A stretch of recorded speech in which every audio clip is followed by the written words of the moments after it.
এটা আমরা এখন তেলে দিয়ে দিছি মিক্স করে। এখন এটা পুরো মশলাটা আমরা কষাবো। মশলাটা যখন কষানো হয়ে যাবে, তেলটা ছেড়ে দিবে, তখন বুঝবেন যে আপনার মশলাটা হয়ে আসছে। এখন কিন্তু এখানে কোনো তেল আপনারা দেখতে পাচ্ছেন না। যখন মশলাটা হয়ে আসবে তখন দেখবেন যে তেল ছেড়ে দিবে। আর এই যে এখন আমরা আড়ঙের টক দই দিলাম 100 গ্রামের মতো আড়ঙের টক দই। এই যে ভিউয়ার্স, আপনারা দেখছেন আমাদের মোটামুটি মশলাটা হয়ে আসতেছে। মশলার কালারটা দেখছেন আস্তে আস্তে আমাদের চেঞ্জ হয়ে আসতেছে। হ্যাঁ, এভাবে আস্তে আস্তে কালারটা সব কিছু একদম সুন্দর হয়ে যাবে।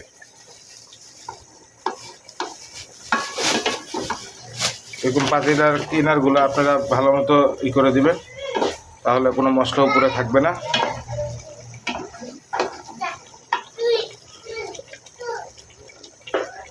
আমরা যেহেতু আজকে ঘরে খাচ্ছি, ঘরে খাওয়ার জন্য ঘরোয়াভাবে রান্না করতেছি।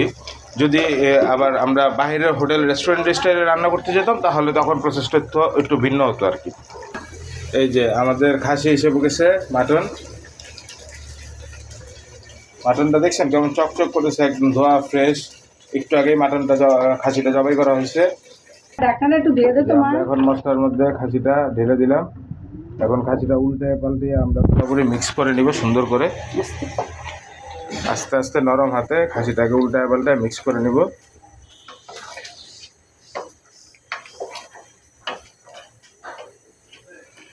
আমরা আজকে যে খাসিটা দিয়ে করতেছি এটাকে মোটামুটি আপনারা ওই যে রেওয়াজি খাসি, যেটা ইন্ডিয়ান রেওয়াজি খাসি বলে, ওই রেওয়াজি খাসি ওটা বলতে পারেন। কারণ এখানে আমরা হাড়ের যে বড় টুকরাগুলো ওগুলো দিয়ে নেই, যে রেওয়াজি যে পিসগুলো থাকে ওই রেওয়াজি পিসগুলো দিয়ে আজকে আমরা বিরিয়ানিটা রান্না করতেছি। এটা খুবই সুন্দর একটা রেসিপি। যদি আপনারা বাসায় রান্না করে খেতে চান, আশা করি আত্মীয় স্বজন সবার সামনে পরিবেশন করলে আপনার এই বিরিয়ানিটার ভালো একটা প্রশংসা হবে এবং আপনি সবার কাছে বাহবা পাবেন। তো এখন আমরা এটাকে ঢাকনা দিয়ে দেব। এটা যখন কষানিটা হয়ে যাবে ফুল মশলা সহ, তখন আমরা আবার ঢাকনাটা তুলে নেব। যে দেখতে পাচ্ছেন, হ্যাঁ, এখন একটু নেড়ে দেব আমরা।